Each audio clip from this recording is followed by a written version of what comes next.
26ാമത് പഴവങ്ങാടി ഗ്രാമപഞ്ചായത്ത് കുടുംബശ്രീ CDS വാർഷികം ഓഡിറ്റോറിയത്തിൽ നടന്നു. സ്ത്രീ ശാക്തീകരണത്തിലൂടെ സംഘടനാ ശാക്തീകരണത്തിനും സാമൂഹിക ശാക്തീകരണത്തിനും സാമ്പത്തിക ശാക്തീകരണത്തിനും ലക്ഷ്യമിട്ട് പ്രവർത്തിച്ചു വരുന്ന ഏഷ്യയിലെ തന്നെ ഏറ്റവും വലിയ ജനകീയ കൂട്ടായ്മയാണ് കുടുംബശ്രീ. തിരിഞ്ഞു നോക്കിയാൽ ശൂന്യതയിൽ നിന്നുണ്ടായ ഒരു സംഘടനയാണ് എന്നല്ല പറഞ്ഞു.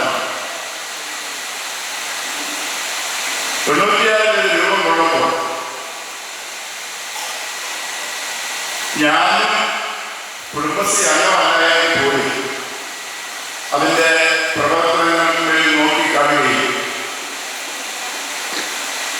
അതിൻ്റെ ഓഡിറ്റ് ഉൾപ്പെടെയുള്ള പരിപാടിയിൽ പങ്കെടുക്കുകയും ഈ ആദ്യമേ അതിൻ്റെ നടത്തിപ്പ് 1000 കൂടുതലും കുറച്ച് പേപ്പർ പ്രസിഡന്റേക്കാണ്, കുറച്ച് പേപ്പർ സെക്രട്ടറിക്കാണ്. ഈ ബുക്കിൻ്റെ പേപ്പർ ശരിക്കും ഒരു ബുക്ക് പോലും അന്ന് ഉണ്ടായിട്ടില്ല. ഇത് എങ്ങനെ മുമ്പോട്ട് കൊണ്ടുപോകണം എന്നുള്ളതിനെ സംബന്ധിച്ച് ഒരു വ്യക്തതയാണ്.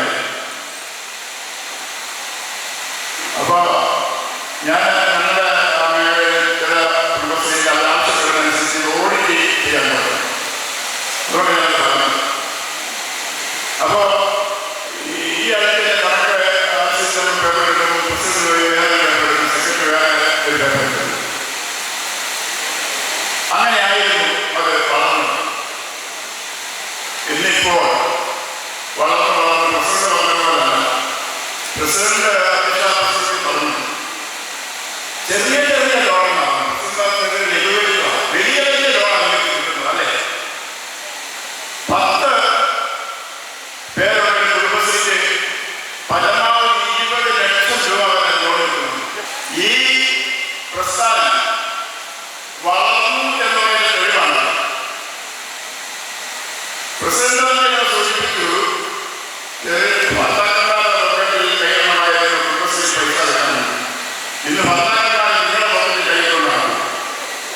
ആ സ്ഥിതിയിലേക്ക് ഇല്ലേ? നിങ്ങളെ എപ്പോഴും ഒരു കരുതൽ ഉണ്ട്. ആ രീതിയിലേക്ക് നമ്മുടെ കുടുംബശ്രീ പ്രസ്ഥാനം വളർന്നു എന്നുള്ളതാണ്. സുശക്തമായ കുടുംബശ്രീ വഴി ശക്തമായ ദാരിദ്ര്യ നിർമ്മാർജ്ജന യജ്ഞങ്ങൾക്ക് ചലനാത്മകമായ നേതൃത്വം നൽകി വരുന്നു. പൂർണ്ണമായും സംസ്ഥാന സർക്കാരിന്റെ തദ്ദേശ സ്വയംഭരണ വകുപ്പിന്റെ നിയന്ത്രണത്തിലാണ് കുടുംബശ്രീ പ്രവർത്തിക്കുന്നത്. നമ്മുടെ ജീവിതത്തിലെ സായാഹ്നങ്ങളിൽ ആരും തുണയില്ലാതെയുള്ള ആളുകളെ സഹായിക്കുന്നതും തുടർന്നുള്ള പ്രവർത്തനങ്ങളും കുടുംബശ്രീ വഴി നടന്നു വരുന്നു. റാന്നി പഴവങ്ങാടി പഞ്ചായത്ത് പ്രസിഡന്റ് റൂബി കോശിയുടെ അധ്യക്ഷതയിൽ കൂടിയ യോഗത്തിൽ Ranni block president Gopi PK ഉദ്ഘാടനം നിർവഹിച്ചു. തുടർന്ന് K പ്രദീപ് റിപ്പോർട്ട് അവതരിപ്പിച്ചു. സ്ത്രീ ശാക്തീകരണത്തിലൂടെ സംഘടനാ ശക്തിയുടെ സാമൂഹിക ശക്തീകരണത്തിലൂടെ നമുക്ക് ഒരു കുടുംബശ്രീ എപ്രകാരമാണ് നമുക്ക് മുൻപോട്ട് പോകാനുള്ളത് എന്ന് കണ്ടെത്തുവാനായിട്ട് ഓരോ കുടുംബശ്രീയിൽ കൂടുന്നത് എന്ത് ഉദ്ദേശമാണ് എന്ന് നമുക്ക് കാണുവാനും ഇന്നിവിടെ കടന്നു വന്നിരിക്കുന്നവരുടെ മുഖ്യ ഉദ്ദേശം നമ്മുടെ സ്ത്രീ ശാക്തീകരണം രക്ഷപ്പെടുത്തുക, അത് മുൻപോട്ട് കൊണ്ടുപോകുക എന്നുള്ള ഉദ്ദേശത്തോടു കൂടിയാണ്. നമ്മൾക്കറിയാം, നമ്മൾ കഴിഞ്ഞ കാലങ്ങളിൽ തിരിഞ്ഞു നോക്കുമ്പോൾ നമ്മൾ സ്ത്രീകളായ നമ്മളുടെ ഒക്കെ കയ്യിൽ ഒരു പൈസ എടുക്കാനില്ലാത്ത സാഹചര്യം ഉണ്ടായിരുന്നു.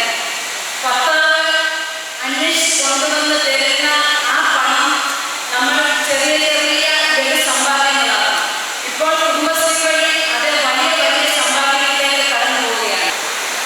അനുദിനം സ്ത്രീപക്ഷപാതത്തിനപ്പുറം മനുഷ്യ ജീവിതത്തിന്റെ സർവ്വ മേഖലകളിൽ ഇടപെടുന്ന ഒരു പ്രസ്ഥാനമായി 25 വർഷം കൊണ്ട് കുടുംബശ്രീ വളർന്നിരിക്കുന്നു. അതിനപ്പുറം ഏറ്റവും അവസാനം പാലിയേറ്റീവ് കെയർ സംവിധാനത്തിലൂടെ നമ്മുടെ ജീവിതത്തിന്റെ സായാഹ്നങ്ങളിൽ ആരും ഇല്ലാതെ തുണയില്ലാതെ ഒറ്റയ്ക്ക് കഴിയുന്ന വ്യത്യസ്ത രീതിയിലുള്ള രോഗങ്ങളുള്ളവരെ സഹായിക്കുന്ന അതിനുള്ള കണക്കെടുപ്പ് അതിനുള്ള തുടർപ്രവർത്തനങ്ങൾ ഇപ്പോൾ കുടുംബശ്രീ ഏറ്റെടുക്കുന്നതിലൂടെ സർവതല സസ്യായ സർവ്വമേഖലകളിലുള്ള ഒരു പ്രസ്ഥാനമായി കുടുംബശ്രീ വളർന്നുകൊണ്ടിരിക്കുന്നു. പഞ്ചായത്തിന്റെ 17 വാർഡുകളിൽ നിന്നുമായി ഏകദേശം 2000-ഓളം അംഗങ്ങൾ പങ്കെടുത്തു. പഴവങ്ങാടി പഞ്ചായത്ത് ഗ്രൗണ്ടിൽ നിന്നും വളയനാട്ട് ഓഡിറ്റോറിയം വരെ കുടുംബശ്രീ CDS അംഗങ്ങൾ വാദ്യമേളങ്ങളുടെ അകമ്പടിയോടുകൂടി ഘോഷയാത്ര നടത്തി.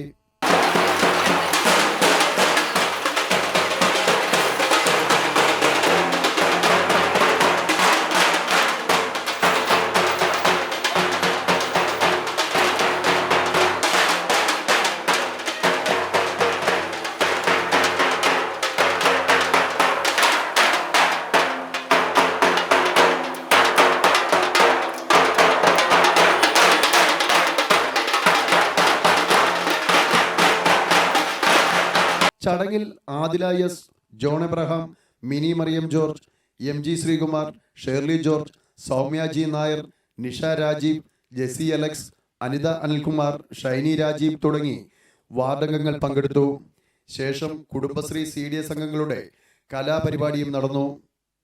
City news, Ranni.